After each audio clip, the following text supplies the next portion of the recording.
AP assembly సమావేశాలు రెండో రోజుకు జరుగుతున్నాయి. ఇవాళ అసెంబ్లీలో 2 బిల్లులు ప్రవేశపెట్టనుంది ఏపీ ప్రభుత్వం. పలు శాఖలకు సంబంధించిన యాన్యువల్ రిపోర్ట్స్ ను సభ ముందు పెట్టనుంది ఏపీ ప్రభుత్వం. అనంతరం గవర్నర్ ప్రసంగంపై ధన్యవాద తీర్మానం పెట్టనున్నారు. ఈ ఎమ్మెల్యే టీజేఆర్ సుధాకర్ బాబు తీర్మానాన్ని ప్రవేశపెట్టనున్నారు. అనంతరం ధన్యవాద తీర్మానంపై అసెంబ్లీలో చర్చ జరగనుంది. చర్చ అనంతరం సీఎం జగన్ సమాధానం ఉంటుంది. ప్రస్తుతం అసెంబ్లీ సమావేశాలు ప్రారంభమైనాయి. లైవ్ చూద్దాం.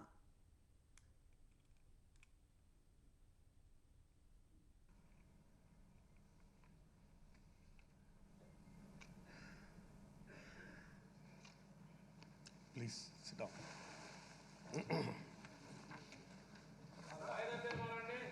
All papers in the agenda are deemed to have been laid. Paper in the agenda is deemed to have been laid place.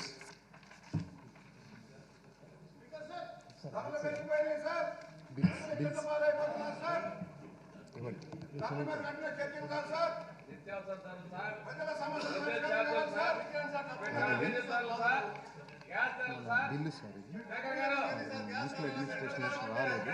Deputy CM గారు చదువుతారు. ఒక్క నిమిషం నేను చెప్తాను. డిప్యూటీ సీఎం గారు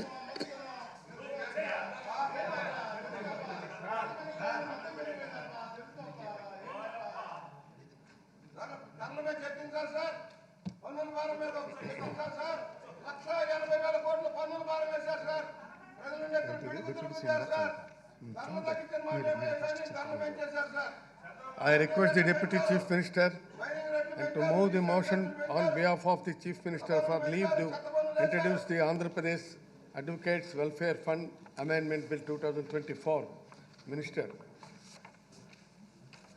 Speaker sir, I beg to move for leave to introduce the Andhra Pradesh Advocate Welfare Fund Amendment Bill 2024. The question is that the Andhra Pradesh Advocates Welfare Fund Amendment Bill 2024 be introduced. Those who are for the motion, please say yeah. Those who are against, please say no. Ayes have it, ayes have it. The motion is carried and the bill is introduced. Honorable Speaker, I request the Minister for Municipal Administration and Development to move the motion on behalf of Chief Minister for taking into the consideration of the Andhra Pradesh Advocate Welfare Fund Amendment Bill 2024. Minister, move. Speaker sir, I beg to move that the Andhra Pradesh Advocate Welfare Fund Amendment Bill 2024 be taken into consideration. Motion moved. The request is that the Andhra Pradesh Advocates Welfare and Amendment Bill 2024 to be taken into consideration. Those who are for the motion, please say yeah. Those who are against, please say no. Ayes have it, ayes have it. The motion is carried and the bill is considered. I shall now. అధ్యక్ష,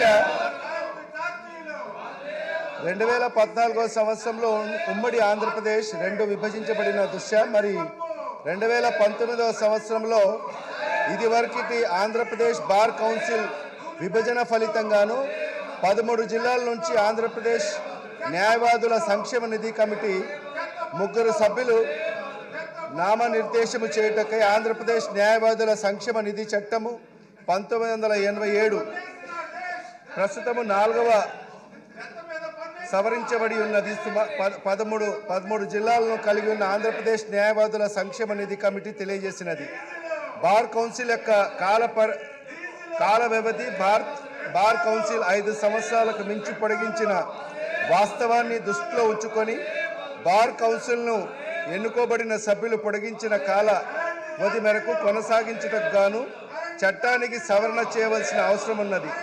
bar council సభ్యులు పదవిని కలిగి ఉన్నందుకు 5 సంవత్సరములు విహిత కాలావధి ముగిసిన పిదప న్యాయవాదుల సంక్షేమ నిధి కమిటీ ద్వారా దరఖాస్తులకు క్లెయిమ్ మొత్తాలను గ్రాంట్ చేయుటలో జాప్యాన్ని నివారించుటకు బార్ కౌన్సిల్ యొక్క పదవీ కాల పరిమితిని ఖాయపరచుటకు ప్రధాన చట్టంలోని 4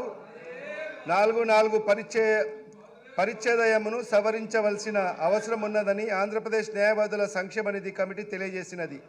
న్యాయవాదుల సంక్షేమం కొరకు నిధులను కల్పించుటకై ఆంధ్రప్రదేశ్ న్యాయవాదుల సంక్షేమ నిధి చట్టం ప్రకారం ప్రయోజనములను పెంచవలెను. న్యాయవాదుల వర్గం నుండి అభ్యర్థులను మరియు డిమాండ్లను పరిశీలించిన పిదప వ్యాజ్య కాలీన దరఖాస్తులను మరియు వివిధ పిటిషన్లపై అతికించవలసిన రూపాయల న్యాయవాదుల సంక్షేమ నిధి స్టాంపును ప్రవేశపెట్టగలను. ఆంధ్రప్రదేశ్ న్యాయవాదుల సంక్షేమ నిధి చట్టం 2023 ద్వారా కొత్త 12B పరిచ్ఛేదమును చొప్పించుటకు జరిగినది మరియు అది 1/6/2023 నుండి అమల్లోకి వచ్చినది.